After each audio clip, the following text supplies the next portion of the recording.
Olá, meus caros. Aqui é o Corvo e venho hoje apresentar para vocês o episódio piloto do Clube do Corvo. Finalmente saiu. Que é justamente o segmento do canal que eu estou tentando criar no sentido de aproximar vocês inscritos das atividades do canal, torná-los mais participativos, dar mais voz para vocês que apreciam o conteúdo e as obras que são de alguma forma discutidas e apresentadas aqui. É um espaço que eu desejo criar, tenho a intenção de criar há muito tempo. Eu quero que mais vozes possam ecoar aqui e participar desse processo, né? O Clube do Livro serve para isso, lá no Discord, né? E também o Clube do Corvo, aqui no YouTube, também servirá esse mesmo papel, nesse mesmo objetivo. Para quem não sabe muito sobre o Clube do Corvo, conhece o Clube do Livro, mas está um pouquinho sem saber o que é o Clube do Corvo, que é na verdade esse segmento de vídeo aqui do canal, dá uma olhada na playlist, deixei o link na verdade aí na descrição do vídeo, né? Dá uma olhada na playlist que eu deixei aí, porque eu fiz um tópico introdutório antes, explicando como o Clube do Corvo funcionaria, né? Que na verdade nós, ao decidir, né, que as pessoas que irão fazer parte de um programa, nós conversamos lá no Clube do Livro, temos um pequeno contato para definir qual será o tema do programa, né, quais serão os subtemas que nós iremos trabalhar, e a partir de então cada um grava separado, né? Grava, por exemplo, se nós definimos um tema geral e temas específicos, 3 temas específicos, nós iremos gravar em separado para cada tema um áudio. E nós fazemos isso de forma muito separada mesmo. Nós não temos mais contato ou trocamos ideias sobre esses temas. Até para que nossa ideia original, né, a maneira como nós vemos a questão, não seja contaminada pela opinião do outro a princípio. Depois que nós gravamos em separado, nós trocamos esses áudios. E no fim do programa, nós temos a oportunidade, caso nós queiramos, percebemos alguma coisa interessante na fala do outro, de fazer esse contraste, de comentar também o que o outro disse. Isso cria o quê? A possibilidade de que opiniões divergentes, inclusive, né, não tem que ser só aquelas parecidas, possam vir à tona, para enriquecer de fato, né, a nossa percepção sobre um assunto e as diferentes opiniões, né, diferentes percepções que possam existir sobre ele. Eu quero com isso dizer o quê? Que o canal em si, ele é um canal que existe também e preza por opiniões divergentes. Não tem que ser só a minha opinião, né? Eu quero aprender com outras opiniões, conhecer outras opiniões, as quais eu não tenho necessariamente contato, né? E criar também nos meus inscritos um pouco de tolerância, né? Tolerância com opiniões diferentes, né? Com visões diferentes. É isso que o Clube do Corvo, esse segmento, tem como principal objetivo: dar oportunidade para outras pessoas se expressarem e expressarem as suas opiniões, sem que necessariamente haja, digamos, represálias desnecessárias em relação a isso. É apenas uma tentativa de compreensão do outro, de como o outro vê essas questões, né? Eu prezo por esse movimento, esse exercício, né, de escuta de opiniões divergentes. Algo muito raro, né, nos tempos que nós vivemos. Então, basicamente é isso. A convidada para o programa é a Eldritch, na verdade uma das inscritas que me ajudou bastante nesses momentos conturbados que o canal passou recentemente, né? Esse momento de adequação e transição. Eu não sabia absolutamente nada sobre o Discord, não, era uma plataforma que eu não usava, né? Uma rede social que eu não usava, e para que o Clube do Livro passasse a existir lá, né? Ela foi assim, fundamental para isso. Ela teve toda a calma e paciência para me explicar como tudo funcionava. Então, convidá-la para esse programa e fazer isso com ela também é uma forma de agradecimento minha. Publicamente eu faço esse agradecimento aqui para a Eldritch e para a importância dela nesse momento de transição do canal e principalmente na criação do Clube do Livro. Muito obrigado, senhorita. E o tema do episódio, como vocês já devem ter visto aí, é Cláudia, né? Cláudia de Entrevista com o Vampiro. algo que a Eldritch gosta muito também, né? Ela é louca, apaixonada por essa obra, e nada melhor que uma pessoa como ela também para vir aqui discutir, debater um pouquinho comigo. Vamos lá, meus caros, vamos começar? O primeiro tema é o encontro entre vampiros e uma inocente, a trágica cena de origem e as motivações de Lestat. Bem, eu creio que tanto para leitores de Entrevista com o Vampiro, quanto para aqueles que também apenas assistiram o filme, eu não digo que é uma coisa consensual, mas eu creio que muitos concordam que o que é comum tanto na película cinematográfica quanto na obra literária é o quanto esse momento de encontro, onde Louis encontra Cláudia e depois também Lestat entra em cena, o quanto esse momento é marcante, o quanto ele é um momento trágico, triste. E é um momento triste no sentido de machucar mesmo, de partir o coração. É extremamente triste.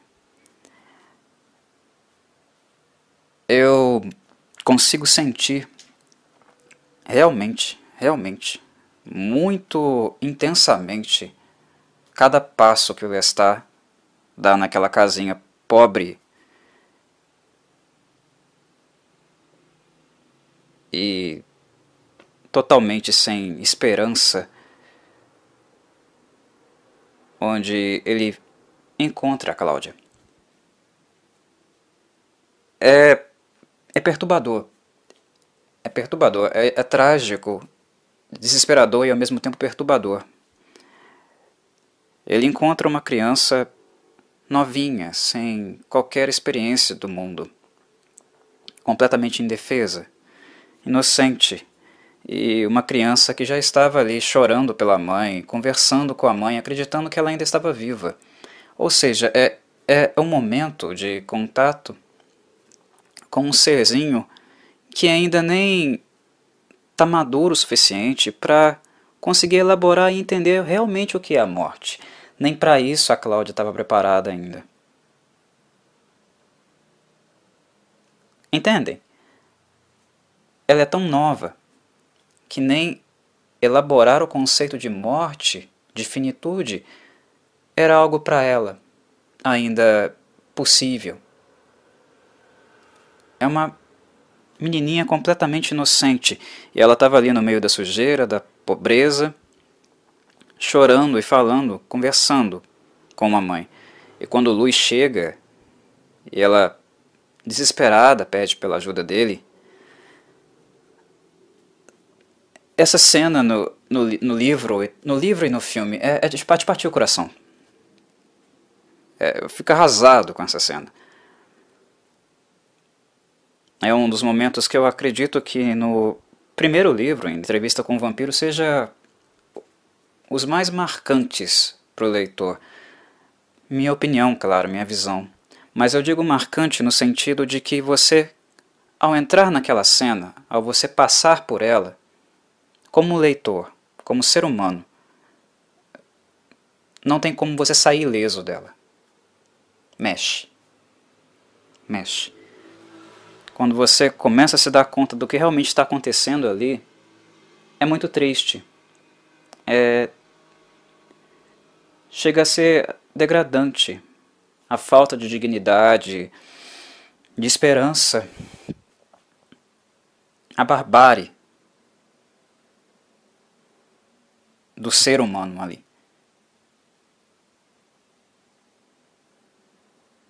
É você entrar em contato com uma faceta bárbara, que reflete muita coisa que crianças já passaram, que uma infância passa. Cláudia, para mim, aquela Cláudia ali, daquele momento, ela reflete para mim muitas infâncias, seja do passado e do presente também. E a inocência, a pureza, ela é pura, em contato com aquilo que é mais bárbaro, triste no nosso meio social. É o abandono, a miséria, a morte, a doença. É um serzinho inocente, sendo exposta da maneira mais brutal a isso.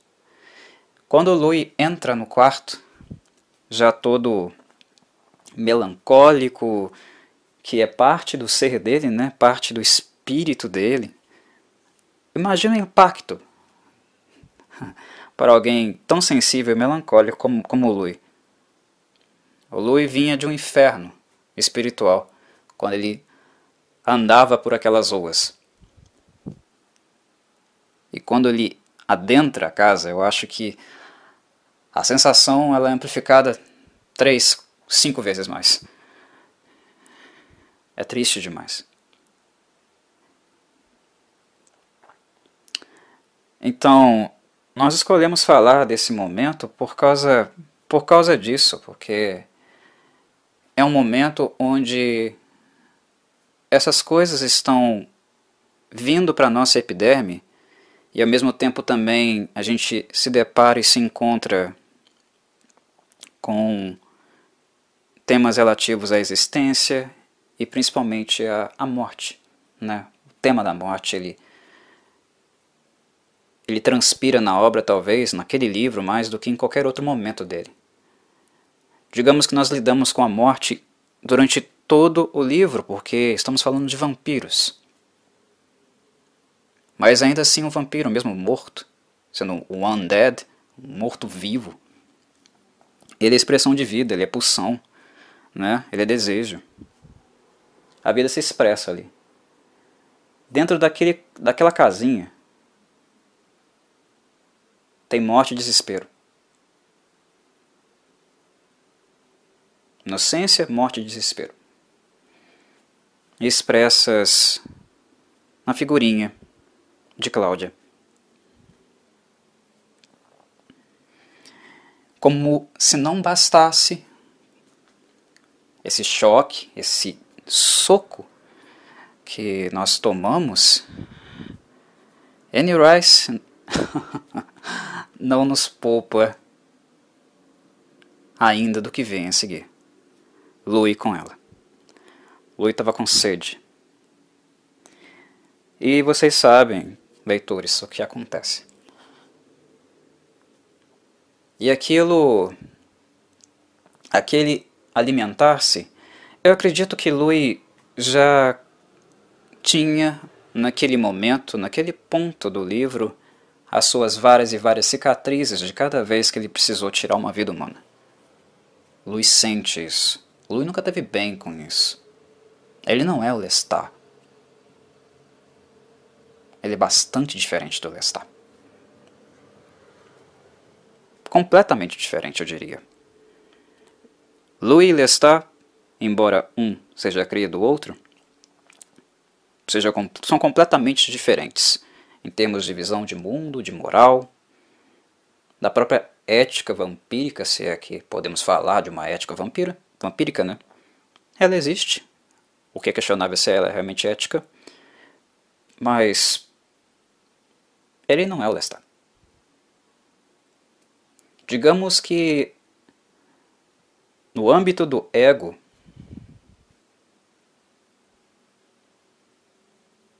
o do Lestat é maior. E o que ao mesmo tempo, o que é curioso, né? O fato de ser inflado é o que mostra mais no Lestat o quanto o ego dele é fragilizado também. Né?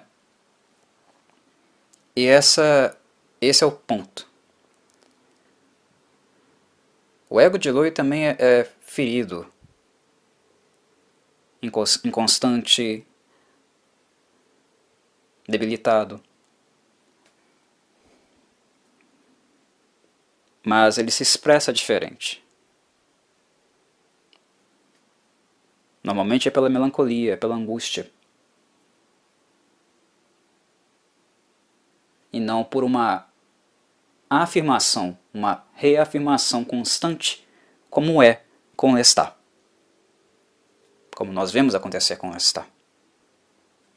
Então, das várias e várias cicatrizes que Louis já tinha em si, no seu espírito, aquela nova cicatriz que ali se formaria, aquela ferida que naquele momento se abriria no caso,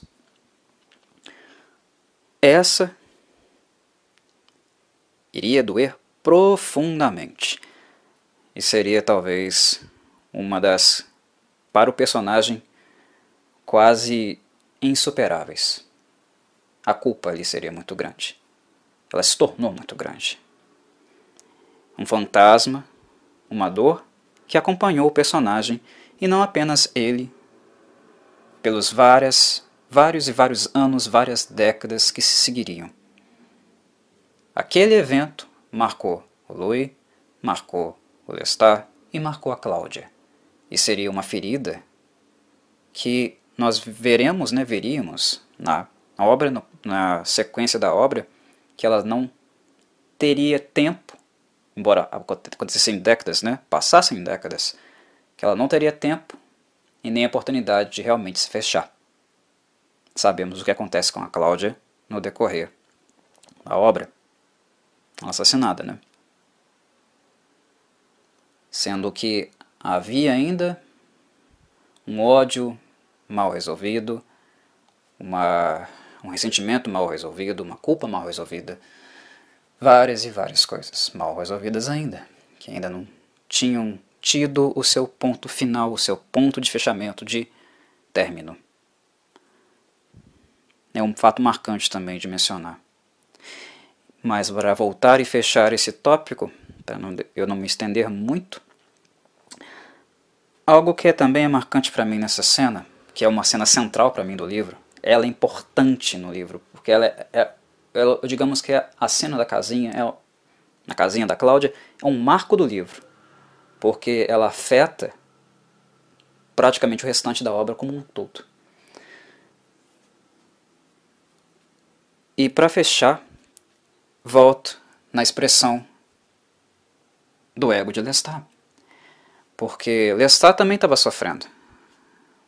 Ele estava com medo. Ele estava com medo de perder Louis. E normalmente a sua postura é uma postura de reafirmar-se, afirmar a si mesmo, em virtude do grande medo e insegurança que normalmente ele tem, de ficar sozinho, de ser abandonado, de perder o amor, o objeto de amor dele. E era o Louis. É o Louis. Digamos que ainda é. Será que deixou de ser? Mudam-se os momentos, há afastamentos, aproximações, mas existe uma afetividade ali clara e muito pulsante. E isso era aterrorizante para Lestat. Perder Louis. Ele não soube lidar com Louis. Honestamente, Lestat não soube orientá-lo. Vocês podem pensar, por exemplo, em argumentações, em explicações advindas de livros seguintes, mas eu acho que é importante, quando nós fazemos uma leitura de uma obra, fazer um recorte. Nós estamos falando de Interview with the Vampire, primeiro livro, Entrevista com o Vampiro. Os outros ainda não tinham sido feitos, então façamos esse recorte. Não analisemos um livro de um contexto baseado em outros que ainda nem seriam produzidos, não tinham sido produzidos. Vamos usar esse recorte. Não vamos usar Marius ou o que Lestat supostamente sabia. Isso não havia sido escrito ainda. Então, eu creio que o meu recorte aqui é analisar o Lestat naquilo que é a expressão do comportamento e dos sentimentos dele naquele ponto, naquele momento. É um ego fraco, fragilizado, temente e sem muitas ferramentas também. porque ele estava começando a se tornar não suficiente para o Louis. Embora isso não quer dizer que o Louis não gostasse, não sentisse afeto por ele também. Mas ele sentia que não estava conseguindo ser, que não era, e ele é atrapalhado. O ego dele é grande demais. Ele acaba colocando os pés pelas mãos muitas vezes, né, por causa do temperamento dele, da personalidade dele. E ele iria perder Louis. E aí, o nosso Lestat faz algo, que é justamente o tópico seguinte. Então, guardemos para ele. Olá pessoal, tudo bem? Aqui é a Eldred, ou Luana se preferirem. Corvo, desde já eu agradeço por você ter me convidado para participar desse seu vídeo, para o seu novo quadro do canal. E eu peço mil perdões, tanto para você quanto para os inscritos, pela demora, que, pelo tempo que eu demorei para gravar os áudios. Eu realmente não pude vir antes e eu espero que compreendam isso. É a vida, né, gente? Nem sempre, nem sempre é simples. Então, vamos pro tópico, né? É, o primeiro tópico foi o encontro entre vampiros e uma inocente, a trágica cena de origem e motivações do Lestat. Bom, começando pelo Louis. Eu vou começar com ele porque eu acho que pra mim vai ficar mais fácil pra explicar. Ele é um dos meus personagens favoritos. Tem nada a ver, mas tudo bem. Da série As Crônicas Vampirescas. E eu me identifico com ele demais. Pra mim, ele é o próprio espírito da introspecção, sabe? Ele passou bastante tempo lidando com a família e com as coisas, trabalho da época dele lá. E é complicado, né? É complicado principalmente a relação que ele tinha com o irmão. Que, convenhamos, não bate bem das ideias. Nunca bateu, coitado. Foi difícil para ele. Opiniões diferentes, pontos de vista diferentes, faltou muito diálogo entre os dois. E eu acho que esse foi um dos gatilhos para tristeza do nosso vampiro, né? E depois meu Deus, e depois de todas as tragédias do acidente do irmão, enfim, da morte dele, eu acho que, entre aspas, é completamente normal e aceitável o Louis ter agido, começado a agir daquela forma, sabe? É diferente para as pessoas, nem todo mundo consegue ficar sã, com a mente sã ali. Principalmente para o Louis, né? Porque ele é sensível e tende a ficar em choque. Ele tende a ficar em choque fácil demais com as coisas. Ele tende a sentir muito mais que os outros. Ele transforma tudo em algo muito mais profundo em sua mente. E eu acho que esse é o ponto que mais atinge ele em vários aspectos, sabe? Algumas pessoas têm dificuldades para superar as coisas, como eu tinha dito antes. E, enfim, depois disso, ele passa a andar, né, a vagar pelas noites desejando a própria morte, por se sentir culpado. Ele vaga pelas noites como se não houvesse um amanhã, né? Sem ter consciência de que as palavras e desejos têm poder, né? E no fim ele acaba atraindo o Lestat, por isso. O Lestat caçava alguém para passar alguns anos junto, alguns anos ou, entre aspas, para sempre, perto dele, né? E procurava viver a vida de forma mais intensa que ele poderia sendo um vampiro. E ele usou o Louis como um brinquedinho para isso. O que eu achei uma sacanagem, sabe? Enfim. Eu admiro o Louis pela forma que ele tentou lidar com as coisas, mesmo, entre aspas, chorando Ele foi forte, tipo, definitivamente mais forte que o Lestat no começo de sua vida como um vampiro.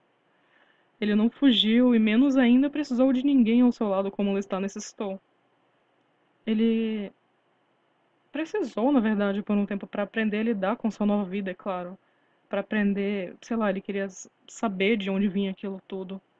Mas não foi tão forte como a necessidade de Lestat de ter alguém do seu lado, tipo, o tempo todo. E a prova disso é que ele não se enterrou pra fugir, como o Lestat fez. Ai, meu Deus. E ele apenas abraçou tudo. Por mais que algumas coisas tenham sido abraçadas por livre e espontânea pressão. Livre e espontânea pressão, né? Brincadeira, gente. Mas enfim. Eu acredito que esses mesmos motivos de desejar a morte novamente fez o Louis caminhar como antes, tipo, vagar sem fim, procurando o perigo, procurando alguma resposta para os seus porquês. E assim ele achou a Cláudia na sua casinha abandonada, naquelas condições terríveis, ao lado do corpo da mãe. E eu fiquei muito em choque a primeira vez que eu li o livro e depois vi o filme. Na verdade, eu vi o filme antes, mas enfim, eu fiquei em choque ao ler o livro também, porque muito mais detalhes. E no meu ponto de visão, por mais que não pareça, ou ele não fale isso na entrevista e no livro que ele escreveu e foi lançado com a história, eu acho que tem uma ligação fina entre a morte de seu irmão e a transformação de Cláudia, porque por um simples motivo, né, gente? A vida que corria nos dois. Para um vampiro é a coisa mais preciosa, a vida. É. E assim, é claro que ele se apaixonou completamente pela Cláudia de primeira, assim. Sei que o seu impulso de morder ela não foi nada bonito, mas eu sinto que ele tentou buscar um conforto na vida e acabou causando a morte. É quase inevitável na mão dos vampiros. Apesar de ter vida em muitos outros aspectos para eles, digo de forma mais profunda, entende? Eu acho que vocês vão entender o que eu quero dizer. E sobre o Lestat, como eu tinha dito anteriormente, eu, eu acho mais fraco que Louis sentimentalmente. Justamente pela insegurança de perder as pessoas perto dele e pela teimosia, o orgulho. Tipo assim, é claro que todo mundo tem esse medo, né? É normal. Sei lá, você quer alguém do seu lado e você não quer perder. É normal você ter esse medo. Mas a insegurança dele era tão grande que fez com que ele fosse sufocante para o Louis e fez com que o Louis repudiasse ele.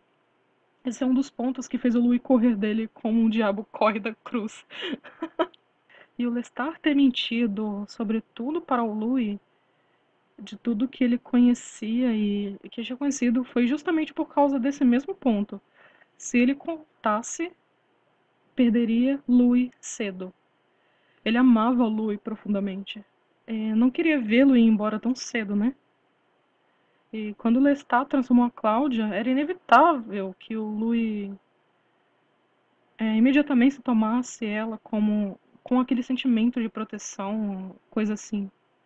Algo paterno no começo. No começo. Aliás, quem não se apaixonaria, né, por uma menininha que estivesse lidando com a morte da mãe e o abandono do pai, sendo um anjinho, sabe?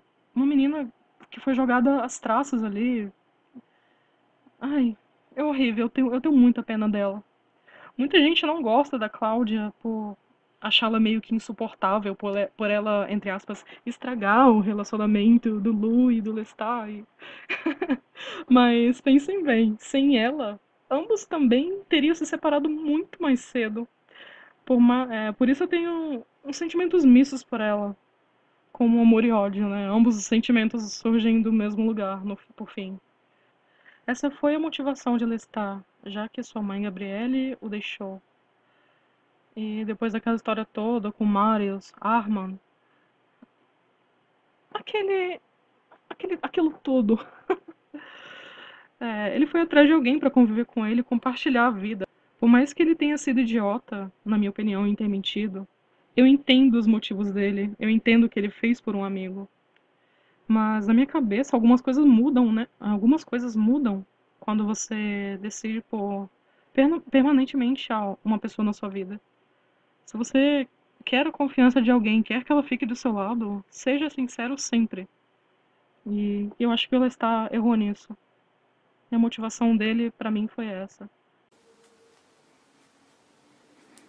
O segundo tópico é justamente a partir do momento que Lestat faz o que faz e, digamos, traz Cláudia para as trevas, que é, nós nomeamos o tópico como ressentimento, percepções da relação conturbada entre Cláudia e Lestat. E ali é o momento da gênese disso. A relação que já era conturbada entre Lestat e Louis naquele ponto seria também com Cláudia, mas muito advindo do ressentimento que seria criado em virtude da ação de Lestat, de usar aquela inocente, aquela criança já totalmente barbarizada, perdida, sem esperança, digamos que de uma forma mesquinha. É a minha visão do livro, tá, pessoal? Ele usa a Cláudia para manter o Louis.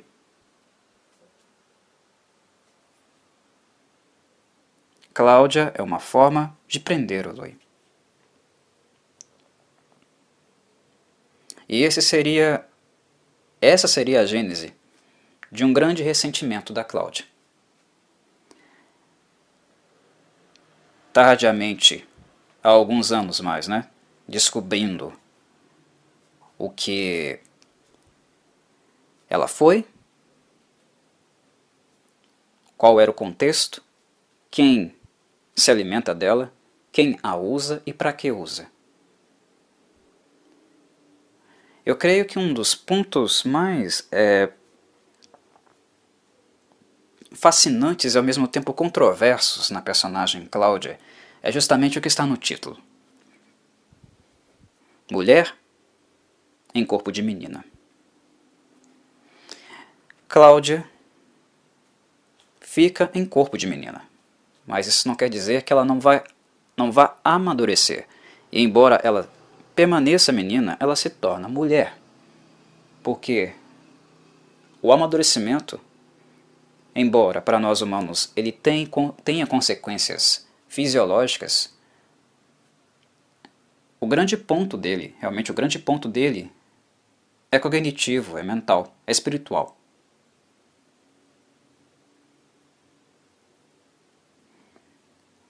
O vampirismo interrompe o fisiológico.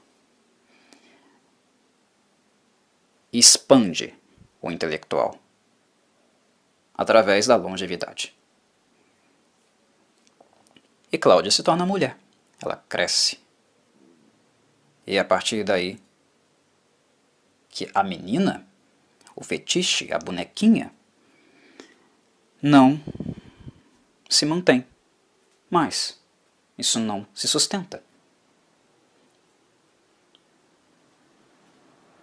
A bonequinha se torna mulher. Ela só é criança na aparência. E descobrir as motivações da própria existência vampírica dela é chocante.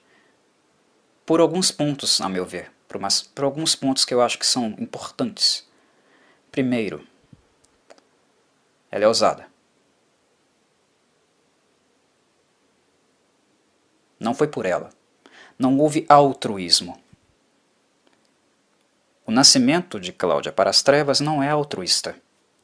Ninguém a salvou. Ela precisava ser salva. Aquela criança estava perdida, ela precisava ser salva. Ninguém a salvou. Muito pelo contrário. Não houve altruísmo ali. A vida daquela criança estava em risco e ela acabou naquela noite. Percebem como é duro a dureza daquela cena? Claro, é a minha leitura. E é para isso que serve o tópico, serve o segmento, esse segmento do canal, para nós fazermos esse contraste de percepções diferentes e enriquecermos, né, as visões uns dos outros. Mas é a leitura que eu faço, aquela criança morreu. O que já era trágico, terminou trágico, ela morreu. Mataram ela. Ninguém a salvou. O vampirismo, o que se segue, as próximas páginas, é apenas um mecanismo desesperado de uma expressão egocêntrica, de ego frágil, para manter um objeto de amor. Para que esse objeto de amor não vá embora. E Cláudia descobre isso.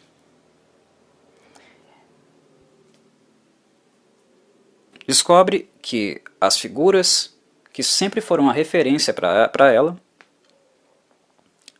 fizeram isso com ela.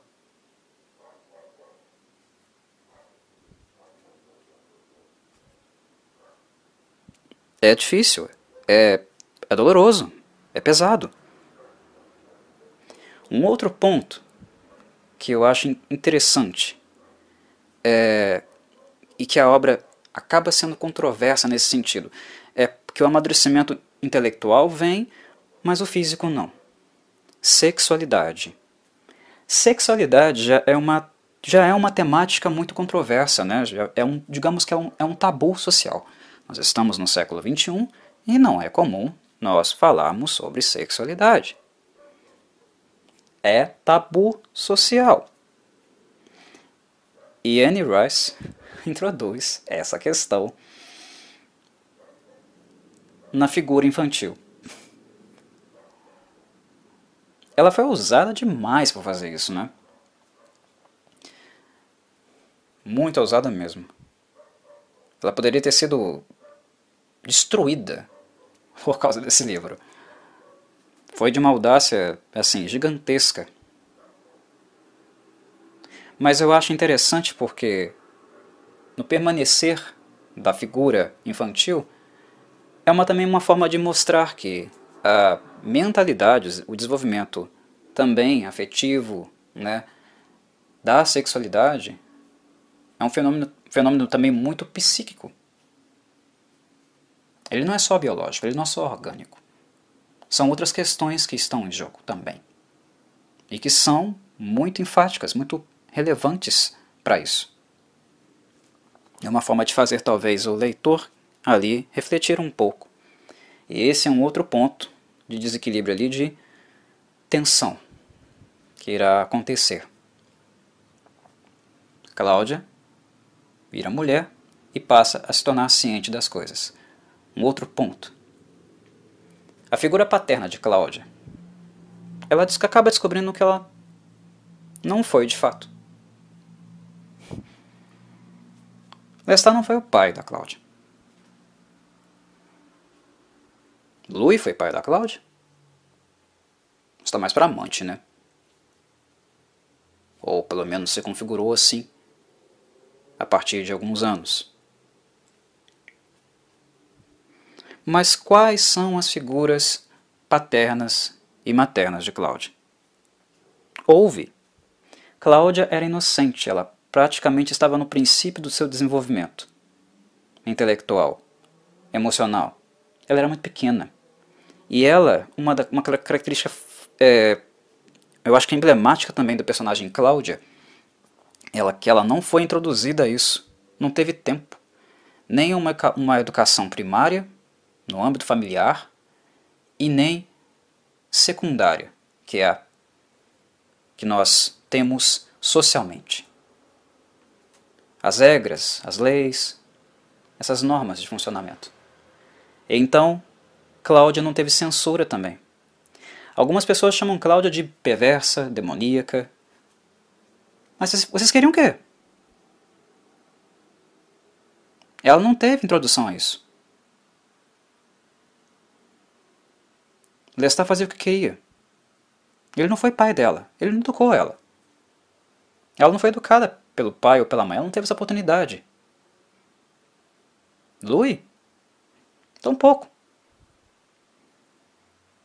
Cláudia é uma força incontrolável, ela faz o que quer. Ela não teve barreiras. No âmbito familiar, nós temos dimensões tanto da lei, que é também uma forma de amor, né? É de preparar um ser para as censuras, né? As barreiras sociais, para funcionar socialmente, né? Porque se você apenas age impulsivamente, seguindo seu próprio desejo, você vai ser destruído, aniquilado em algum ponto, né? Alguém vai te parar. Porque não dá para viverem socialmente sendo narcisista, todos sendo narcisistas, fazendo apenas o que querem sem nenhuma regra, nenhum anteparo. Você acaba sendo destruído. Né? Ou diretamente ou em alguma instituição, que você fica encarcerado, ou abandonado, enfim. Né? Aí vocês podem colocar aí prisões, hospitais psiquiátricos, né? Enfim. Então, essa dimensão é importante. Mas faltou também a dimensão materna, que é justamente a dimensão afetiva. É a dimensão emocional, de vida emocional. De aprender a lidar emocionalmente com isso. Quando Cláudia começa a perceber as mulheres, de fato, ela passa a amadurecer e se tornar mulher, né? Quando ela passa a ver as mulheres e a perceber as mulheres, é uma das coisas que eu fico me perguntando mesmo, refletindo. Ela também não teve dimensão materna. Ela não teve uma mãe para acompanhá-la, para conversar com ela, para introduzi-la a isso. Embora as transformações no corpo dela não aconteçam, ela não entre, por exemplo, na puberdade, mentalmente isso acontece. Ela amadurece mentalmente. E ela não tem ninguém para introduzi-la nisso também.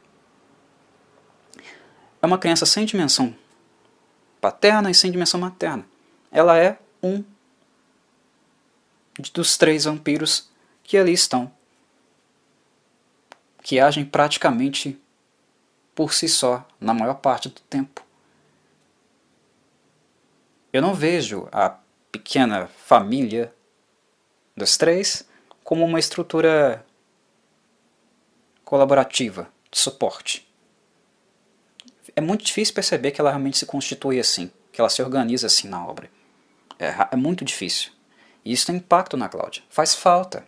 Ela era criança. Lestat foi criança, mas ele teve família. Louis foi criança e teve família. Ela não teve nada.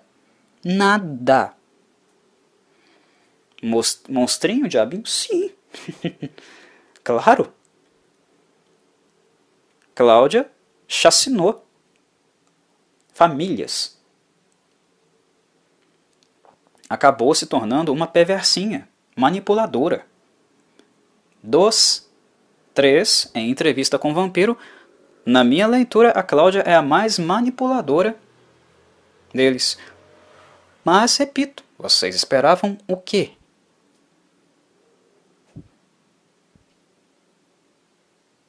Como seria diferente? E essa falta, essa ausência da dimensão paterna e materna, ressente também a Cláudia. O que viria a ser mais um tijolinho, mais um probleminha do comportamento superprotetor, super zeloso e autoritário de Lestat durante vários e vários anos. O Lestat muda muito pouco, ele é muito inseguro, ele tem coisas muito mal resolvidas.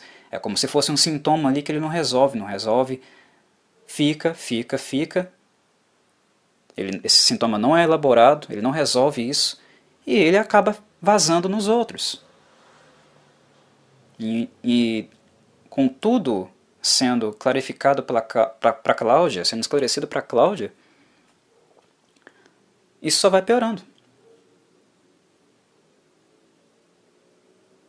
É, pelo menos, a minha percepção desse momento da obra, desse ressentimento.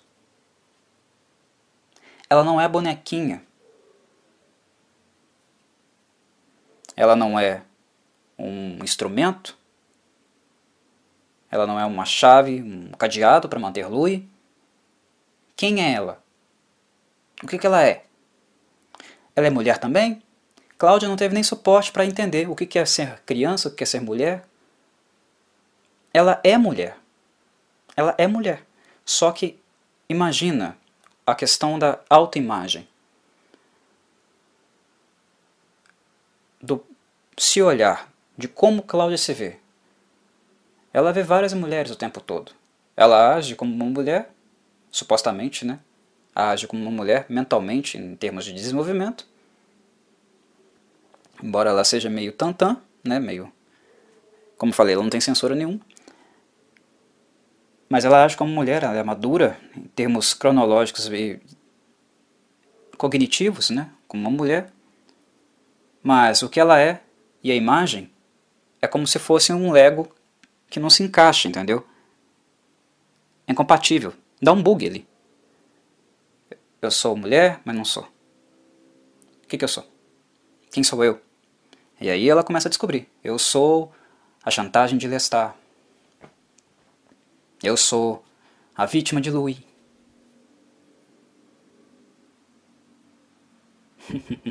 Enfim, isso cria, né, algo muito patológico na trama familiar deles. E que só se agrava. E que de repente ali no prosseguir da obra, né, seria interrompido. Enfim, são mais ou menos essas as minhas percepções ou as coisas que me vêm nesse momento. Bom, o segundo tópico, né, que foi separado, ressentimento, percepções da relação conturbada entre Cláudia e Lestat. Começando com o porquê tudo desandou, aliás, explicando o porquê tudo desandou. Foi como eu disse no tópico anterior, né, as mentiras do Lestat. Esse foi o ponto principal. No começo, Louis Lestat se dedicou muito a cuidar da Cláudia. Ela era inocente e tinha, e tinha muito o que aprender com a vida, né? Principalmente nessa forma de vampiro. O que fez também com que ela ficasse completamente dependente de ambos os vampiros. Dependente de Louis, e ele era o pai mais, entre aspas, saudável, que ensinava ela as coisas mais simples da vida. A companhia, por exemplo, uma conversa, arte, música, ler, escrever, estudar 1000 livros, dar educação para ela. Entre outras atividades que uma pessoa precisa, né, uma criança. E com Cláudia para ocupar a cabeça de Louis, era óbvio que por algum tempo ele ia esquecer da sua agonia de viver com Lestat. O vazio de não poder entender nada, quando toda a verdade estava escondida com ele. Era óbvio que ele ia esquecer por um tempo. E essa foi a parte que Lestat brincava com os sentimentos dele, né? Foi esse plano que ele teve de transformar Cláudia e dar uma filha para Lestat cuidar, para Lestat não, para Louis cuidar, foi infalível.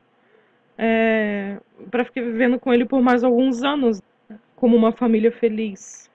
Apesar de ter um problema aqui e ali, como todas as famílias têm. E tudo isso ele fez tudo isso por causa dos impulsos que ele tinha, a insegurança de ficar sozinho e não conseguir aproveitar a vida, entender a vida daquela forma.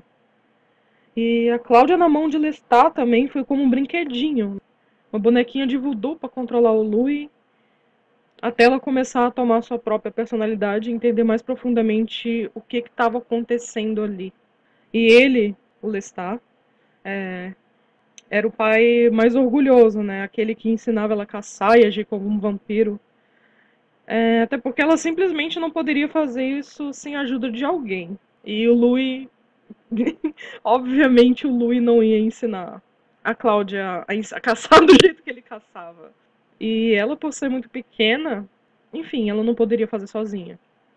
E Eu acho que ela, nesse quesito de caça, na personalidade e no comportamento impetuoso e compulsivo, ela puxou completamente o Lestat. Eu falo isso com todas as letras porque eu vejo muita semelhança entre os dois e é por isso que, de certa forma, eles não se dão bem. É aquele negócio, né, gente? Pessoas iguais, na maioria das vezes, é muito difícil. Tipo, pelo menos com uma personalidade forte, um comportamento forte. Eu acho que é difícil elas se darem bem. E, enfim, só que ela é mais infantil, né? Menos sábia. Justamente por isso ela ficou completamente surtada no final. Porque ela não sabia de nada e tinha que suportar tudo no corpo de uma criança. E é por isso que ela ficou obcecada em transformar a Madeleine, ficou obcecada em, pra não ficar sozinha, né? Ficou obcecada em caçar tudo sobre os vampiros, por mais que ela não tenha tido muito sucesso com isso. E, enfim, eu noto uma semelhança imensa entre os dois. Imagina como se Cláudia fosse uma miniatura de Lestat, competindo por Louis. Era exatamente isso que acontecia. E dois Lestat não caberia dentro do coração de Louis, na minha opinião, né? Acho que no coração de muitos outros caberia, né, dos fãs. Enfim, e principalmente porque o Lestat é egocêntrico, que ele quer ser o único, né? Tanto que ele demonstra muito isso no livro O Vampiro Lestat. E com o tempo, né, o Louis sendo vítima das chantagens de Lestat e Cláudia, com ela dominando o Louis, na verdade, justamente porque ela não criou o Louis, né? Ele não culpa ela. Ambos se voltaram contra o criador. E é por isso que tudo começa a desandar. Eles começam a desconfiar de tudo, começam a questionar muitas coisas. E se pudessem ler a mente, eles já teriam feito sem medo, sabe? E no começo também eles tinham medo de fazer alguma coisa contra o Lestat, porque era uma lei dos vampiros, né? Por ele falar que era uma lei, que não podia. Mas justamente por eles questionarem tudo, a Cláudia surta e muda drasticamente. Ela faz um monte de coisas. Ela ter virado amante de Louis deixou o Lestat muito frustrado também. O que E com Louis sendo vítima ainda das chantagens de Cláudia e Lestat, e com ela dominando o Louis, na verdade, porque não foi ela que criou o Louis, né? Ambos se voltou contra o Lestat. E é por isso que começa a desandar tudo. Eles começam a desconfiar de tudo. No começo também eles tinham medo de fazer algo contra o Lestat, o que mudou drasticamente depois que Cláudia surtou. E, e assim, com o tempo, depois dela ter virado amante do Louis, isso deixou o Lestat muito frustrado.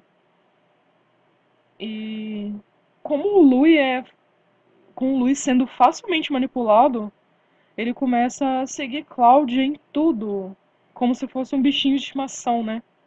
Ela brinca com os sentimentos dele e apesar dele ter a percepção disso, ele continua fazendo o que ela quer, porque ele gosta muito dela. E eu particularmente acho isso muito triste, gente. O que o amor não faz.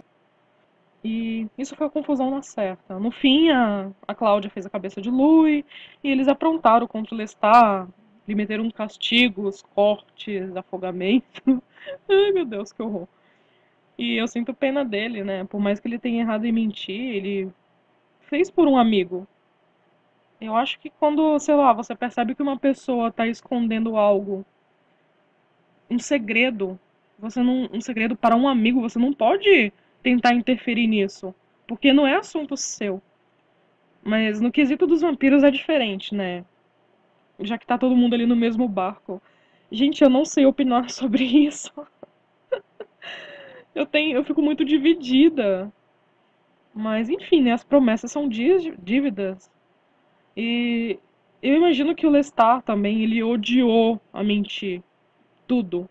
Tanto que ele, sei lá, ele criou um livro e jogou todas as verdades nele para todos os vampiros lerem, para não ter mais esse problema, né? essa coisa ali de ficar preso e não conseguir, não conseguir conversar com alguém, dialogar com alguém, por estar escondendo a verdade. Enfim, eu acho que eu tô soando meio confusa nesse final, mas essa é a confusão, né? É a minha visão dos porquês. E eu espero que entendam. Entramos no terceiro e último tema que nós decidimos nomear a morte de Michelle Rice, filha da Anne Rice. Possíveis influências e impactos na obra, e em específico na figura de Cláudia. Isso é algo que muitos leitores, né, e conhecedores também da biografia da história da vida de Anne Rice, né, uh, refletem, pensam, costumam discutir um pouco o quão marcante foi a influência da morte, né, da filhinha do casal dela e do marido dela, né, no advento da obra, né, no nascimento da obra. Entrevista com o Vampiro foi um livro escrito não muito tempo depois da morte da Michelle Rice. Era muito novinha quando ela morreu, leucemia. E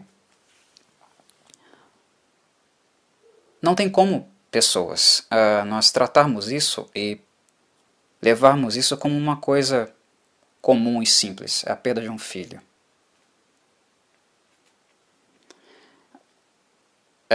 Foi algo muito duro para Anne Rice e que ela mesmo disse, né? Ela disse algumas vezes que ela levou anos e anos, né, para não superar, porque superar a morte de um filho não é necessariamente algo que se supere, mas que se aprenda a conviver. Aprenda algo que se aprende a conviver com a finitude, né, com a perda. A gente segue em frente, a marca fica, né? Onde nós somos feridos com uma perda tão emblemática assim, tão sensível assim, a marca fica. A gente segue em frente, né? E a Anne Rice, ela disse que ela demorou para seguir em frente, o que é compreensível, né? Cada um tem o seu tempo para seguir em frente. E ele escreveu Entrevista com Vampiros há poucos anos, depois que a Michelle faleceu. E no momento em que ela estava, eu creio que ela chegou a falar, tem uma entrevista que ela chega a falar também, é inevitável que a dor, né, todo o sofrimento que ela passava, a crise que ela passava, né, era inevitável que isso não vazasse na obra. Vazou. E vazou muito. Vazou muito mesmo. Tanto é que eu acredito, é uma percepção minha no caso, que a cena da casinha de Cláudia ela só veio a existir em virtude do momento que a Anne Rice passava. Esse momento da vida tenebroso, né, escuro da vida dela, vaza na obra. E em alguns momentos, esse sofrimento, essa tentativa de expressar, né, de retirar a dor, de deixá-la um pouco mais leve, vaza na obra. A obra grita através dela. O grito dela soa na obra. Nos seus personagens, nas suas cenas, nas suas estruturas narrativas. E o momento de Cláudia, de concepção da Cláudia, para mim, ela é muito marcante nesse sentido. Alguém que acredite que Cláudia se espelha muito na Michelle. Físico, inocência, porque ela era muito novinha também quando ela morreu, sem muito conhecimento da vida. Então, são traços da personagem que seriam, digamos, expressões da memória, né, da saudade da própria Michelle Rice. Pode ser que sejam, mas eu creio que é mais do que isso. Não é só isso. Digamos que Anne Rice estava, pelo menos na minha percepção, ela estava trabalhando, tentando elaborar um pouco esse luto ali. E essa tentativa de elaboração, de vivenciar, de transformar, de expressar essa dor, esse luto, toma parte no cenário como um todo, na estrutura como um todo, e não apenas em uma personagem. Não acredito que esteja só na Cláudia, esteja nas relações. Não é algo que está no Lestat, ou no Louis, ou na Cláudia, mas nas relações, porque onde nós realmente sentimos, temos o nosso luto, nossa dor, é nas relações, é no âmbito da vida, com os outros ao nosso lado, na saudade daquelas relações que nós perdemos, no caso dela entre mãe e filha, são onde esses sentimentos, essas relações são manifestas, elas são expressas. Então está no conjunto. E eu percebo isso principalmente também na cena do quartinho, de Cláudia com a mãe dela. Eu sinto como se Cláudia e a mãe, como se fosse uma alegoria, uma inversão de papéis. Quase. Cláudia chora a morte da mãe, e sem muito chão. Ela não sabe o que fazer, ela está desesperada. E nesse momento, nessa cena, eu vejo Anne Rice nela, não Michelle. Eu vejo a Anne Rice na Cláudia e a Michelle morta na cama, onde a mãe da Cláudia está morta. E a sensação de desamparo, de falta de chão, de desesperança, de fim. Sabem? Entendem?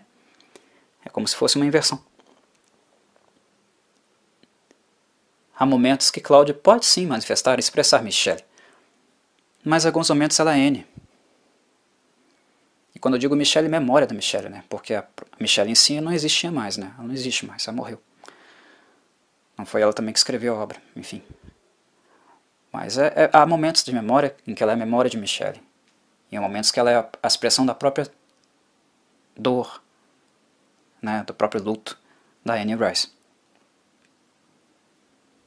Quando eu entro em contato com aquela cena, toda vez que eu leio aquela cena e eu assisto aquela cena, eu me lembro, né, suponho no caso, né, tento imaginar, porque conhecer só quem vive isso na sua existência, né, sabe a dor que é. Ninguém conhece a dor do outro como outro, ou vive-a como outro, né? Mas nós podemos supor ou imaginar rasamente o que seria isso. E quando eu olho para essa cena, eu imagino Anne Rice com a filha dela. O desespero, a dor, naquele adeus que nem está muito claro. Tamanho choque da perda. Que é exatamente como se expressa, acontece com Cláudia ali na cama. Com a mãe dela. Abraçando a mãe como se estivesse viva. Como se não quisesse que ela fosse embora, né? Ou não entendesse que ela fosse embora. Há aproximações. O livro imita a vida. E, infelizmente, um momento muito difícil, muito escuro da vida da autora. Felizmente, ela sobreviveu. Bom, né? Pois bem, meus caros, é isso, de minha parte. Bom, eu sinto que eu vou falar menos do que eu deveria nesse tópico, justamente por não me aprofundar muito na vida da Anne Rice, mesmo sendo sua fã e fã das crônicas vampirescas, enfim. O que eu acho é o seguinte, o que eu vejo. O impacto na obra, eu acho que ela detalhou muitíssimo a Cláudia, por ser uma criança, assim como sua filha era, inclusive, se eu não me engano, da mesma idade. Me perdoem se eu errei, mas enfim. E ela foi perfeita do começo ao fim, sabe?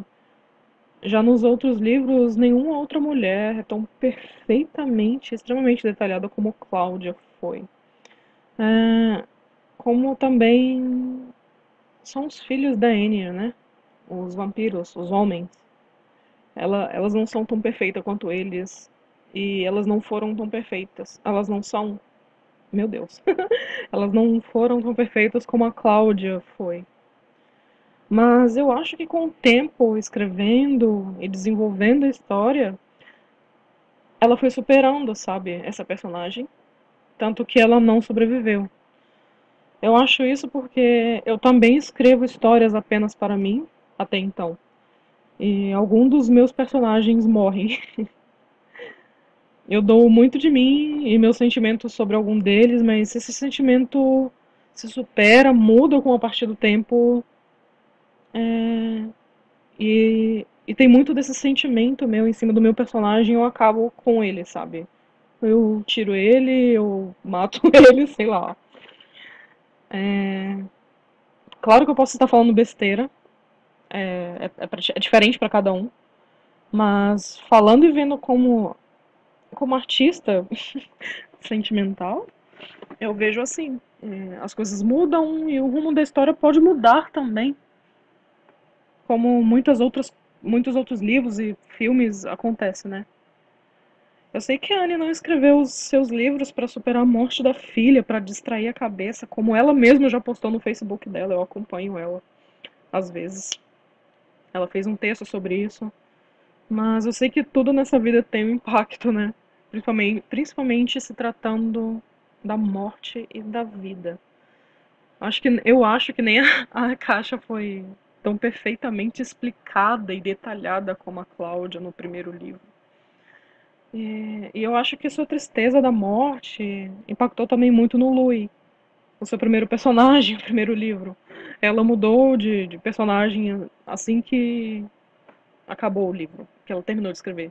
Foi escrever sobre Lestat e continuou escrevendo, escrevendo igual aquilo que eu falei. Não foi para superar a morte da filha, ela foi foi mudando o rumo das coisas.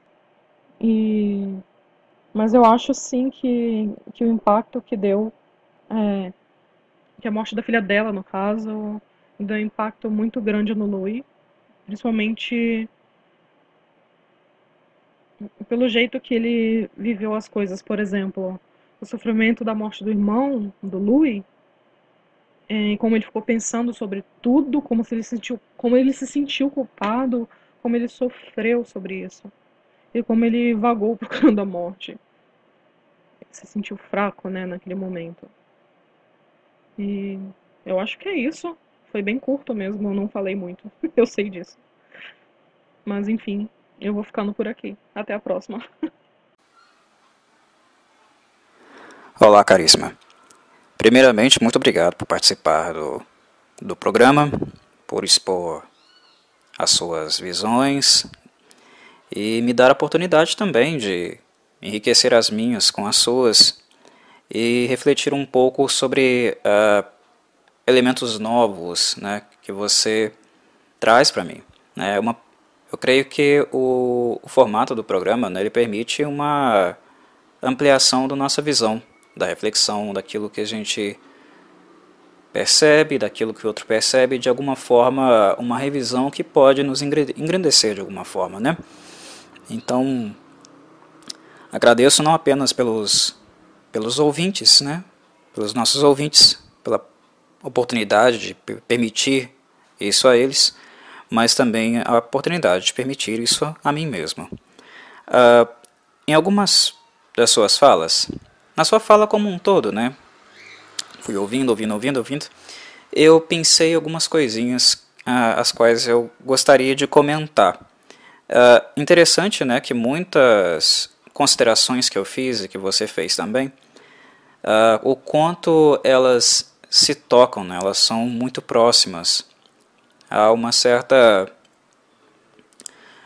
digamos, um certo consenso na minha visão e na sua, né?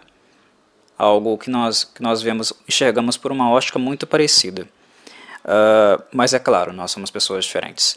Então, a minha forma e a sua forma não necessariamente são iguais 100%. Sempre tem uma coisinha que escapa, alguma coisinha que foge, uma coisinha que eu disse e você não, uma coisinha que você apontou e mostrou e eu não mostrei, né? Tem essa diferença, né? Nós temos esse contraste e por isso que eu gosto, né? Eu imaginei esse formato também para poder ter esse elemento de surpresa, para que de alguma forma, ao gravarmos separadamente, nós fôssemos surpreendidos, né? E não nos contaminássemos, digamos assim. Quando gravamos um programa juntos, por exemplo, né, quando a gente tem um cenário onde as pessoas estão juntas conversando, por mais que isso não fique claro, as pessoas que estão ali, elas, de maneira implícita, elas têm uma espécie de contrato, né, de não agressão, digamos assim. Né? Você está conversando com a pessoa, ouvindo ela, e a pessoa, você toma certo cuidado, né, para não discordar muito ou não colocar muita pessoa lá embaixo, caso você discorde muito da opinião dela e tal. Há uma certa um procedimento de educação, digamos assim, né? Vai-se com cuidado. E quando nós gravamos totalmente separados, é algo como no escuro, né? Um tiro no escuro mesmo. A gente não sabe o que o outro vai dizer e não tem como a gente preparar também as nossas defesas e armaduras para poder expor a nossa opinião. Durante um cara a cara, né, como é muito comum nos programas, o outro está na sua frente, ele está falando para você e existe um grande cuidado, né, de ao mesmo tempo que se ouve, também selecionar um pouco o que se vai dizer em contrapartida ao que foi dito para você, né? Então, eu imaginei que esse momento, esse bloco, ele fosse ser rico nesse sentido, no sentido de apresentar mesmo surpresas, grandes surpresas, que a princípio, num programa mais convencional, talvez não aparecesse, pudessem aparecer, claro, mas talvez não aparecessem tanto assim. Enfim, eu acho que você deve ter pegado digamos, a minha ideia em relação a isso. Mas tá aqui o Corvo falando, né, de novo, como uma matraca. Vamos lá para as suas pontuações, o que eu consegui realmente pensar delas. Olha, o primeiro aspecto, né, que eu abordei, você também abordou, mas mesmo você falando de novo, eu cheguei a pensar um pouquinho mais nisso, é em relação à hipersensibilidade de Louis, né? Que você mostra, fala e reforça na situação, né, na relação que ele teve com o irmão dele. Algo que o filme, por exemplo, muda, né? O filme abandona esse aspecto da obra escrita, né? A adaptação cinematográfica não apenas abandona, mas como também deturpa um pouco, né? Porque coloca como se o Louis tivesse, na verdade, um mal-estar em virtude da perda de uma mulher, né, da esposa dele e tal, coisa que não tem nada a ver com o livro, né.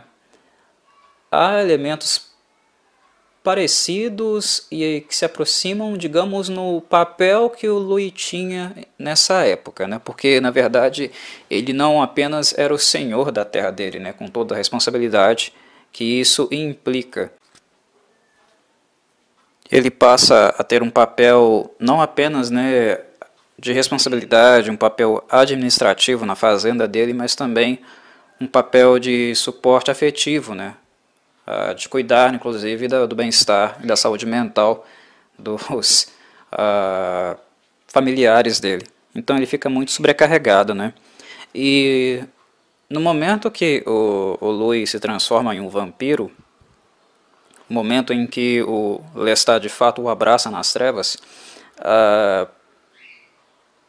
como você colocou, realmente era o momento clímax desse mal-estar dele, né? Ele estava nas últimas. Se o Lestat não tivesse tomado, possivelmente o Louis ele teria se suicidado em algum momento, né?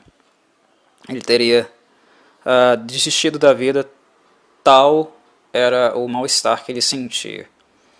Então, a transformação de Lui nesse sentido, a sensibilidade dele, né, que ele demonstra, nós percebemos que ela não é apenas melancólica, ela é muito melancólica, né, como nós dois falamos, mas não é apenas isso, é uma melancolia, mas uma melancolia também mórbida, né? E isso eu acho que fica muito presente e destacado na sua fala, porque você fala dele, né, do comportamento dele, mas você não deixa de mencionar, de pontuar também o quanto esse comportamento ele é quase completamente desprovido de autocuidado, né? Então é um mal-estar, uma melancolia, mas também na minha leitura, na minha análise, muito dotada do mórbido. É uma melancolia mórbida, né? Então a vida de vampiro do Louis, né, basicamente é a perpetuação do trágico, né, na essência dele, na pessoa dele, em quem ele é, né, com acento aí na melancolia e na morbidez, né? Essa foi uma das primeiras coisas que me chamou a atenção na sua fala e que eu gostaria de realmente te comentar. Sobre a relação de Lestat e Louis, né, a qual você caracterizou como amorosa, né, colocando a figura mesmo de Lestat como uma figura que amava o Louis, né, e também depois mencionou um pouco o quanto sufocante o Lestat passou a ser para o Louis. Eu fiquei pensando e me questionando realmente, questionando essa relação, se de fato ela é amor mesmo, né? Será que ela é amor mesmo? Eu passei a me questionar a esse respeito, né? Porque o que define realmente a relação de amor em si, né? Será que é esse tipo de abordagem, é esse tipo de projeção que o Lestat faz no Louis? Isso é necessário, suficiente, verdade suficiente, seja uma palavra melhor, para definir realmente que Lestat o amava? Lembrando para as pessoas mais fãs dos personagens que eu estou fazendo um recorte, tá? Nós estamos falando de Entrevista com o Vampiro. Não estamos falando dos livros posteriores, né? Não estamos falando de uma relação posterior de Lestat para o Louis, ela muda, tá? O recorte aqui é só a Entrevista com o Vampiro, então antes de vocês me jogarem pedras, é um recorte. Lestat nessa época, na minha percepção, ele projetava as suas ansiedades no Louis. Ele projetava os seus medos no Louis. É algo que nós dois falamos nos nossos áudios. E no momento que ele projeta no Louis, né, que ele supra algumas coisas, Lestat também ganha algumas coisas fazendo isso, né? Ele ganha uma falsa sensação de segurança, né? Ele ganha uma falsa sensação de que pode estar acompanhado e ser compreendido nesse mundo, no qual, como vampiro, né, é uma cruz do vampiro, né, estar sozinho, porque o mundo passa, as pessoas passam e ele não. Então, ele projeta muita coisa e eu acredito que nessa projeção, naquilo que é dele, que ele deposita no Louis, ele também tem ganhos secundários com isso. Então, o que o Louis dá a ele, né, embora essas coisas não se sustentarão a longo prazo, né, existe algo a priori já muito frágil nelas, são ganhos secundários. Então, será que o Lestat realmente o que ele ama é o Louis, de fato? Ou é a sensação que o Louis e a presença dele o ajuda a ter?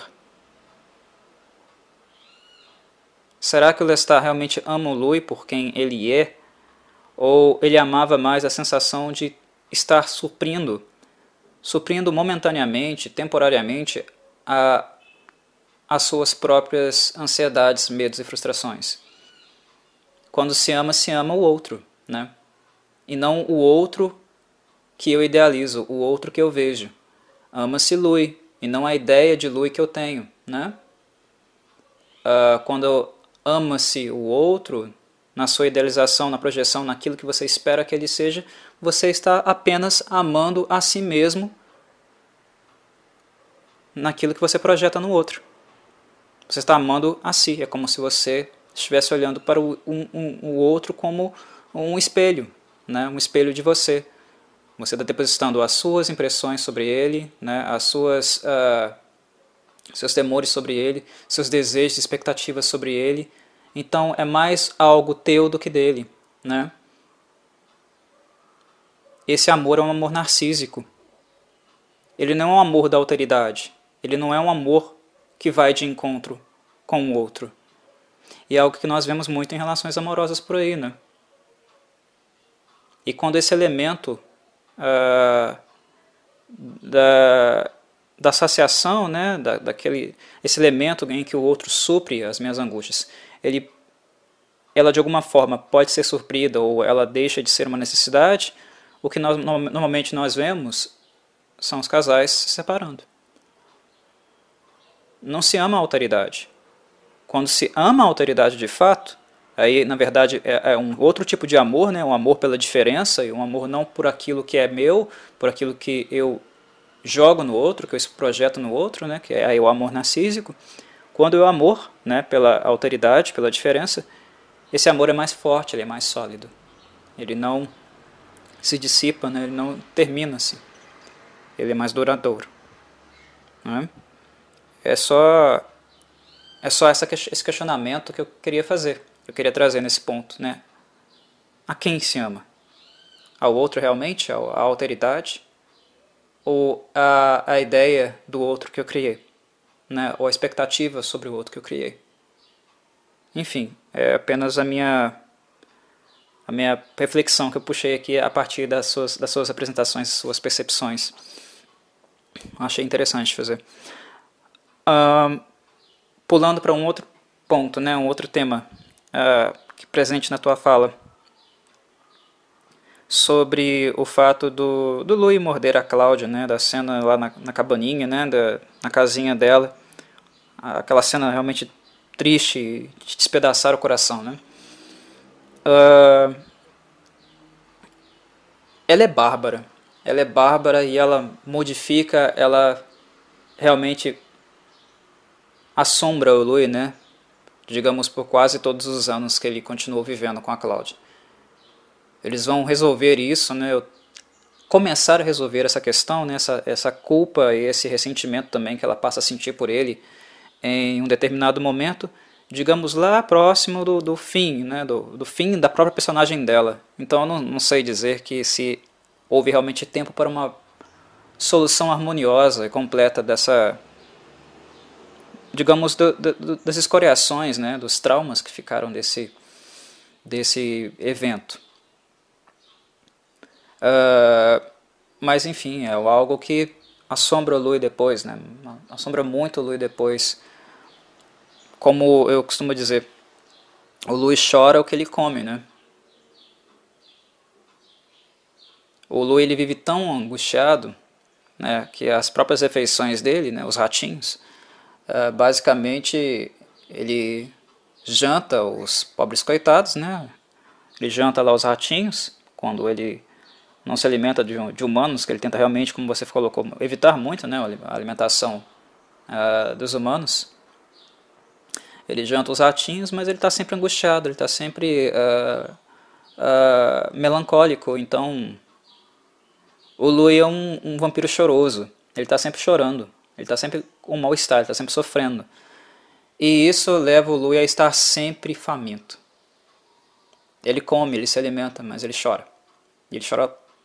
Ele não tem lágrimas, né? Como nós, né? Ele tem lágrimas de sangue. Ele chora porque ele se alimenta. Então ele está sempre faminto. Quando ele se alimenta, é sempre temporário, porque ele vai chorar o que ele comeu, né? O que ele sugou em pouco tempo. E quando ele encontra a Cláudia na cabaninha, é muito triste, né? Porque ele chegou num certo ponto que ele não aguenta mais mesmo, né? ele já está no ápice, no cúmulo da fome. Então é algo que é mais bestial, né? Ele assume um comportamento, né? Um ataque bestial para ela que é quase, né? Ou na verdade é algo totalmente instintivo. É o ápice da fome. Né? A racionalidade que permanece, que continua com ele, se perde. E eu acho que é isso que deixa o Louis ressentido e com uma culpa durante décadas. Porque naquele momento ali, o Louis, aquilo que ele preza, que são, né, na verdade que é,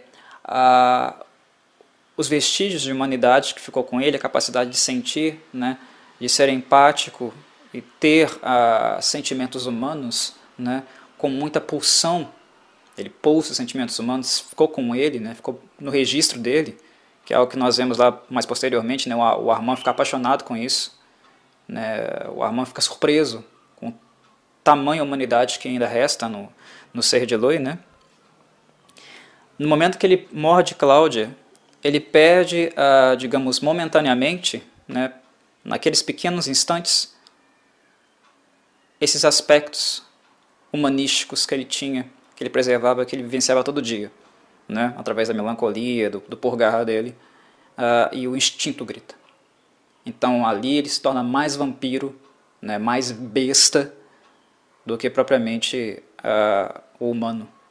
Né? Ele deixa o humano. É uma das primeiras vezes que o Louis realmente assume, eu acho, né, eu penso assim, que ele assume realmente aquilo que é mais bestial, né, e maldito no ser, né, vampiro, né, essência, algo da essência vampírica, algo do mal mesmo. E isso dói, isso machuca, porque ele é alguém, né, ele é um personagem que tenta lutar contra isso todos os dias. Então, além de morder a inocente, né, de se alimentar da inocente, ele achou que ele na verdade já tinha matado, né? Ele ainda tem que lidar com isso. A natureza dele, de alguma forma, se sobrepujando, o vencendo, mesmo que momentaneamente. A natureza dele que ele despreza. Então, é um momento bastante marcante também. Né?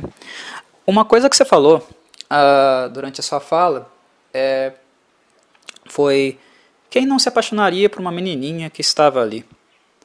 Eu achei isso interessante quando você falou isso. Né? Quem não se apaixonaria pela Cláudia, pela aquela coisinha lindinha, toda abandonada, que estava ali, né, com a mãe morta no quarto? Quem não se empadeceria com uma cena dessa, né? Eu achei bonitinho da sua parte se expressar assim. Né? Mostra muito da sua maneira de ver o mundo, né, de se relacionar com o mundo, o tamanho do seu coração. Mas eu vou fazer o advogado do diabo aqui.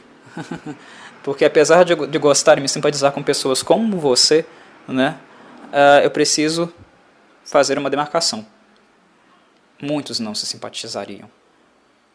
E o fato de eu estar marcando isso é aquilo que me ajuda a fazer um grifo na obra da Anne, né, pegar o marca-texto e grifar a página, o livro, para mostrar o quanto a Anne Rice ela é colada também, embora seja uma dark fantasy, como ela é colada nos elementos da realidade. O próprio fato de Cláudia estar ali, estar daquele jeito, naquela situação lamentável, desesperadora, é o próprio fato, né, e a própria constatação que ela joga na nossa cara de que não, as pessoas não se importam. Que nós vivemos num mundo bárbaro, cruel, ruim, a ponto de fazer isso e não sentir absolutamente nada, não ter empatia, a mínima empatia com uma inocente, uma criaturinha inocente, um anjinho como a Cláudia. Eu percebi que você falou isso, né? Quem não seria capaz de simpatizar com uma menininha lindinha daquela naquela situação? mas num sentimento mesmo de inconformismo, né? Como isso é possível, né? É aquela coisa de se assustar, né? De se indignar com o absurdo. Mas ao mesmo tempo a Anne Rice joga isso na nossa cara. Esse é o mundo que nós vivemos. É essa barbárie que nós vivemos. Nós estamos lidando com um tipo de pessoas que são capazes disso, de não se simpatizarem, não se empatizarem com um inocente. A cena em si, eu acho que ela é tão dolorosa, muito em virtude disso, porque a gente vê, né, na gente, né, algo do nosso pior. Algo realmente do nosso pior, daquilo que é mais perverso na nossa cultura, na nossa natureza, como seres humanos. É um momento assim muito forte, né? É muito difícil não sentir mal-estar com esse momento da obra e ao conhecermos a Cláudia, muito em virtude disso, na minha opinião. E que não é só um recorte de época, né? Porque muitos podem dizer, nossa, naquela época era assim, né? No século XVIII, que nós estamos percebendo e vendo na obra, é assim. Era assim. Não, existe coisas assim ainda. Até hoje, em pleno século XXI, existem coisas assim, existem cenas assim, e elas são corriqueiras, elas são cotidianas. E isso não é algo para fazer a gente se sentir bem, não. Pelo contrário, a gente tem que se sentir mal mesmo. Porque ao se indignar, ao ficar angustiado, até mesmo enojado e nervoso com isso, né, nós mantemos de alguma forma o pouco de humanidade que a gente ainda tem nesse mundo perverso, bárbaro que a gente vive. Né? Enfim. Algo que eu achei também bem curioso foi quando você falou que muitos fãs, né, veem Cláudia como um empecilho para a relação entre o Louis e o Lestat. Eu comecei a rir quando você mencionou isso. Porque apesar de ler as crônicas vampirescas, né, de gostar da obra, digamos que eu nunca tinha realmente tido muito contato com fãs dela. Né? Eu nunca conversei muito sobre a obra com outras pessoas. Então eu não estava muito ciente, necessariamente, das percepções que o fandom tem da obra. Né? Então eu acabei ficando surpreso. É mesmo? Algumas pessoas ficam injuriadas com o fato da Cláudia separar, entre aspas, né, separar o Louis do Lestat. Eu não tinha consciência disso, então eu fiquei muito surpreso. Comecei a rir mesmo quando eu escutei isso, porque é um tipo de percepção que eu nunca tinha entrado em contato, por não conversar mesmo com amantes, apreciadores da obra, né. Mas é claro, eu acho que a nossa fala, né, a nossa análise, a nossa forma de ver a obra deixa muito claro, né, que na verdade a Cláudia nunca foi um empecilho para nada. Né? De tudo que nós falamos e discorremos até aqui, é muito contrário, ela é mais uma vítima do Lestat do que propriamente um empecilho, uma rival dele. Né? Pelo menos no começo é assim. Né? A Cláudia tardia, a Cláudia adulta, eu creio que nós podemos fazer, né, considerações e uma leitura diferente. Né? Porque a Cláudia realmente se torna uma tiraninha, né? Quando ela cresce, amadurece. Né? A gente não pode passar pano para ela também. Mas digamos que a Cláudia jovem, a Cláudia menina, né? A Cláudia mais jovial, ela é vítima. Né? Ela é fruto do egoísmo, do narcisismo, né? E das inseguranças do Lestat. O Lestat atrás para a configuração, para tentar manter o Louis. E o que ele faz depois é perceber as consequências disso. Né? O quanto isso foi algo problemático, né? Sintomático para ele, para o Louis e também para a Cláudia. Ele pensa muito na Cláudia, né? Mas também foi muito sintomático para ela. Porque ela é um objeto. Ela é um objeto para ser usado. Então é muito difícil, né, compreender ou até mesmo assentir com, digamos, algumas revoltas que fãs podem ter em o fato dela ser, entre aspas, um empecilho entre o Lu e o Lestat, porque na verdade ela foi usada, né? Ela foi usada para manter essa relação que já estava desgastada, que já não tinha muito subsídio mais para continuar, muito em virtude daquela transferência, daquela projeção narcísica que eu havia mencionado há pouco, que o Lestat fazia em relação ao Louis, né? Mas eu achei bem interessante mesmo quando você falou isso, porque eu não necessariamente tinha consciência dessas coisas. E por fim, algo que também me deixou pensando bastante quando você falou, é sobre como a Cláudia, naquilo que compete ao comportamento de matar, né, digamos o período realmente de caça, o quanto ela se assemelha ao Lestat, como a referência do Louis é a referência mais educacional, digamos, né, um mentor mais intelectual, né, mais de espírito, e o Lestat como ele é um mentor mais, digamos, predatório, né, algo mais voltado para a prática do assassinato, da caça, que é uma das condições também para os vampiros novos, né, os vampiros jovens. É uma coisa que não vai fugir muito do escopo deles também, porque eles precisam se alimentar. Então, quando você falou dessa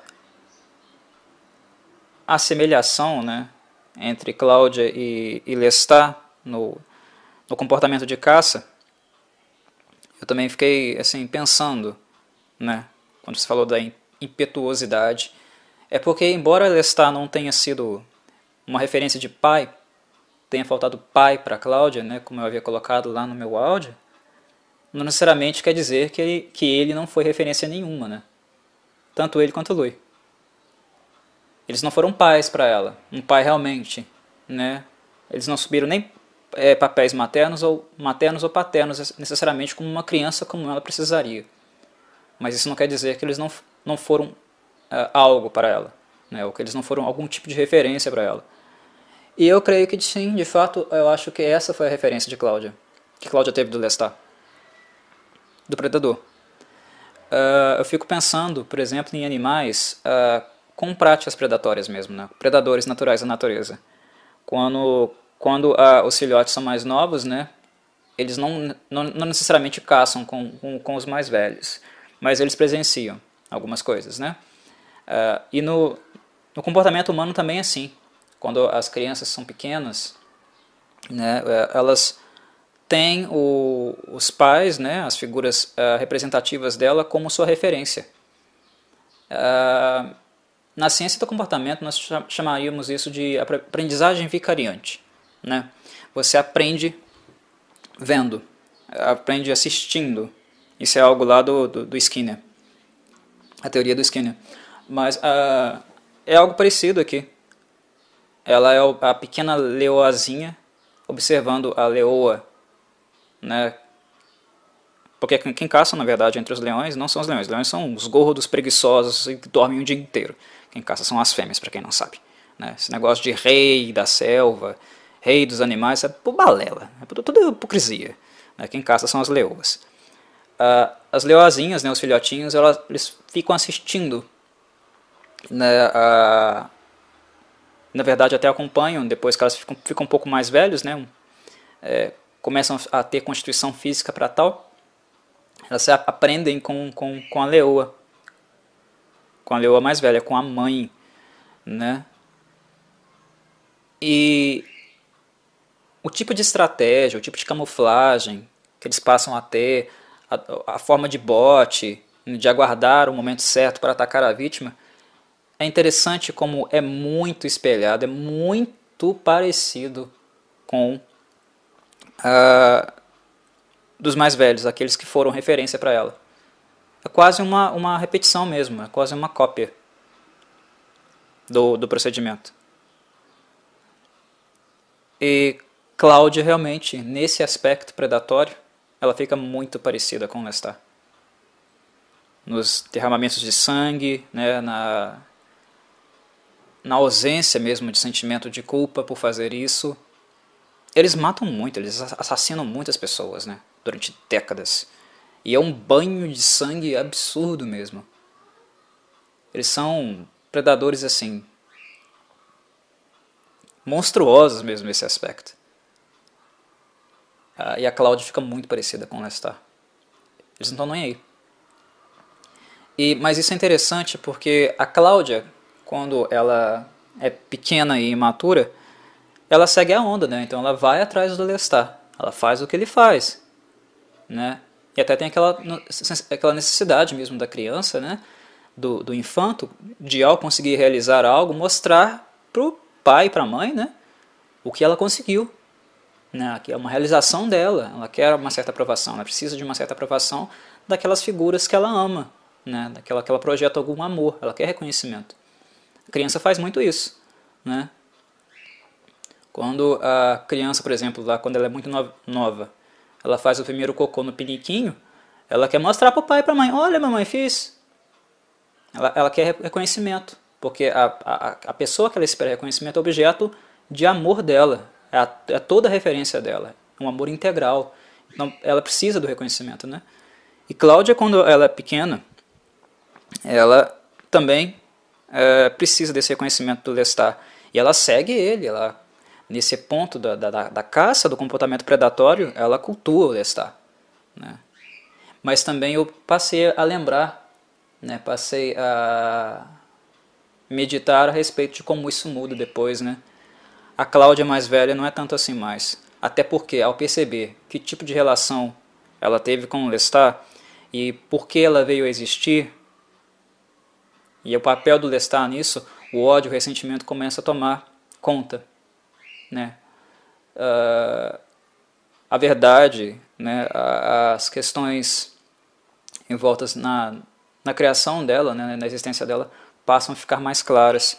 Então, ela até mesmo se ressente também. Isso faz, inclusive, passa a fazer parte do motim também do ódio dela. Porque eu creio que ela também começa a se perceber o quanto ela é parecida com ele, nesse aspecto. E o ódio, né, a raiva, o ressentimento que ela tem dele faz com que isso seja algo que ela não consiga lidar muito bem também. Ela não quer mais. Quando se odeia alguém, né, quando tem um ressentimento muito grande, é esperado que o sujeito, né, a pessoa, ela não vai querer proximidade, né, o contato com aquilo que é desse objeto que ela odeia. E Cláudia começa a se ver no espelho. Nossa, como eu sou parecido com ele. Com esse maldito que fez isso tudo comigo. Então, digamos que as últimas décadas de Cláudia, ela, como você mesmo mencionou, né, ela procura saber sobre vampiros, saber sobre outras coisas, se inteirar, né, ter sua própria vida além do escopo, né, da proteção do Louis e do Lestat e das orientações dele. Ela procura ter um pouco de liberdade, né, para ser ela mesma, se descobrir. Também passa muito por essa via, eu acredito, muito em virtude disso, né, de reconhecer, né, na verdade da história dela algo trágico, como ela de alguma forma foi usada, e de também tentar se diferenciar disso, né, tentar ser mais Cláudia e menos Lestat. Bem, digamos que é isso em relação à sua fala, que eu gostaria de agregar aqui para o nosso programa, e foi ótimo, foi muito bom mesmo poder compartilhar isso.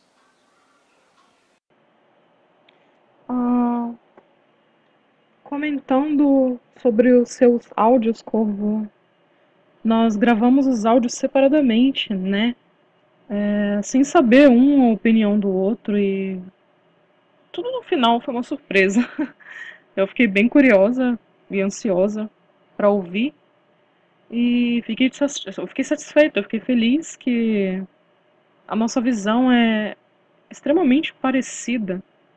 A única diferença é que você sabe se expressar mais do que eu. Gostaria de ter falado mais detalhadamente sobre tudo. Mas é isso, né? Eu acho que não tenho muito o que falar. Eu gostei muito de gravar o programa, eu agradeço por ter me chamado novamente. É isso aí, gente.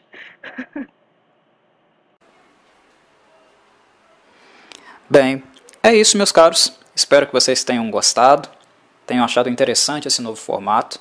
E aqueles interessados nele também, em participar, em algum momento figurar aqui em futuros episódios do Clube do Corvo, né? Esse foi apenas o episódio piloto, apenas nosso primeiro teste, nossa primeira tentativa de fazer essa participação conjunta. Quem tiver interesse, curiosidade de participar, deixe que eu saiba. Não garanto que será muito rápido, muito breve, né? Depende muito da minha disponibilidade, do que a vida realmente me demanda, né? Mas eu estarei com essa ideia em mente, né? De fazer algo com vocês e certamente irei convidá-los em algum momento lá no Clube do Livro, né?